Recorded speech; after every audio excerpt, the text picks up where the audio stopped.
ધોરણ 9 વાર્ષિક પરીક્ષા 2025 ના એસાઇનમેન્ટમાં સેક્શન ડી અને એમાં ચેપ્ટર નંબર 2 ચકાસણીનો દાખલો છે અને ચકાસણીનો દાખલો તમે આ પ્રમાણે આ મેથડથી કદાચ કોઈ પણ જગ્યાએ નહીં શીખ્યા હોય એ મેથડથી આપણે આ દાખલો શીખવાના છીએ અને શીખ્યા પછી ચોક્કસથી તમે જણાવજો કે તમને કેટલું સહેલું લાગ્યું છે અને સરળતાથી તમે આ દાખલાનો પૂરેપૂરા ગુણ મેળવી શકો છો.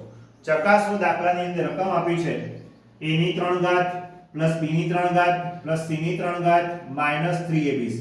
આ આપણને ડાબી બાજુ આપી છે અને જમણી બાજુ આ રકમ આપી છે. તો સૌથી પહેલા ડાબી બાજુની અંદર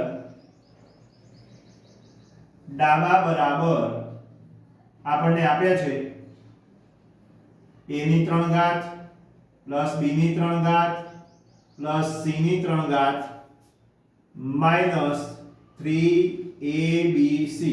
આ વસ્તુ આપી છે.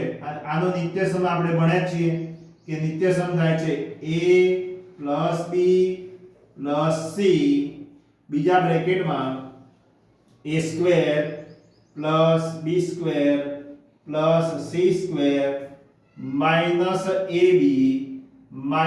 - bc - ca. આ આપણો નિત્યસમ છે. તો કે ડાબી બાજુમાં આટલું આપણને મળે છે. હવે જમણી બાજુ જે છે એને આપણે ચકાસીએ. તો જવાબ બરાબર આપ્યું છે 1/2 a + b + c મોટા બ્રેકેટની અંદર a - b² + b - c² + c - a². ડાબી બાજુની અંદર જે આપણે મૂલ્ય લાવ્યા જે આપણને નિત્યસમ આપ્યો છે જમણી બાજુની પ્રક્રિયામાં બીજો એ જવાબ આવી જાય તો આપણે ડાબા બરાબર જવાબ એટલે દાખલો ચકાસી લીધો કહેવાય અને 4 માંથી 4 ગુણ મળી જાય. તો આટલું આપણે કરી દીધું છે. હવે અહીંયા જમણી બાજુમાં 1/2 a + b + c.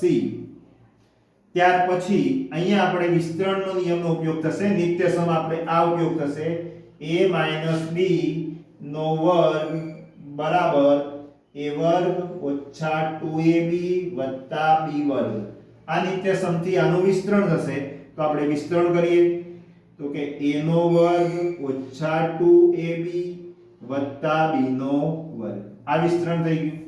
એ જ પ્રમાણે b અને c એટલે a ના સ્થાને b છે અને b ના સ્થાને c છે. તો એનું પણ વિસ્તરણ એ જ પ્રમાણે થશે b² - 2bc + c². ક્લિયર? ત્યાર પછી c - a તો એનું વિસ્તરણ કરીએ તો c² - 2ca + a². આ થઈ ગયું છે વિસ્તરણ. ત્યાર પછી આગળનો જે ટોપિક છે એમાં કે જે કૌંસમાં આપણે સજાતીય પદો હોય એનો સરવાળો કરીશું. તો આગળનું સ્ટેપ એવું જ 1/2 a + b + c બધાની અંદર જોઈએ તો a² અને સૌથી છેલ્લો a². તો આપણને મળશે 2a². એ રીતે b² પણ આપણે કેટલી વાર છે તો b² અને b² તો થશે 2b². એ પ્રમાણે c² તો 2c² ઓછા 2ab ઓછા 2bc ઓછા 2ca. આટલું બ્રેકેટમાં મળશે. આખા બ્રેકેટમાંથી કશું કોમન નીકળે છે તો એ કોમન કાઢીએ આપણે. 1/2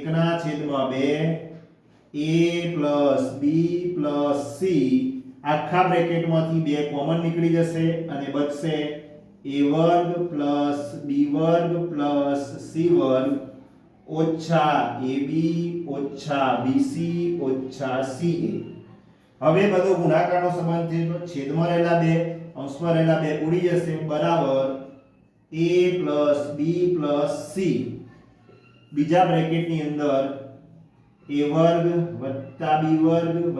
+ c² ઓછા ab ઓછા bc ઓછા ca. હવે આ જ વસ્તુ અહીંયા છે ડાબી બાજુમાં પણ એટલા મળ્યા છે જમણી બાજુ પણ એટલા મળ્યા છે માટે ડાબા બરાબર જબા આટલું સહેલામાં સહેલી રીતે આપણે અભ્યાસ કરી શકીએ છીએ. આ રીતે આ દાખલાનો અભ્યાસ તમે કોઈ પણ જગ્યાએ આજથી પહેલા કર્યો હશે નહીં. તો આ રીતે આપણે આ દાખલાનો અભ્યાસ કર્યો. જો વિડિયો પસંદ આવે તો ચોક્કસથી લાઈક કરો અને કમેન્ટ કરવાનું ભૂલતા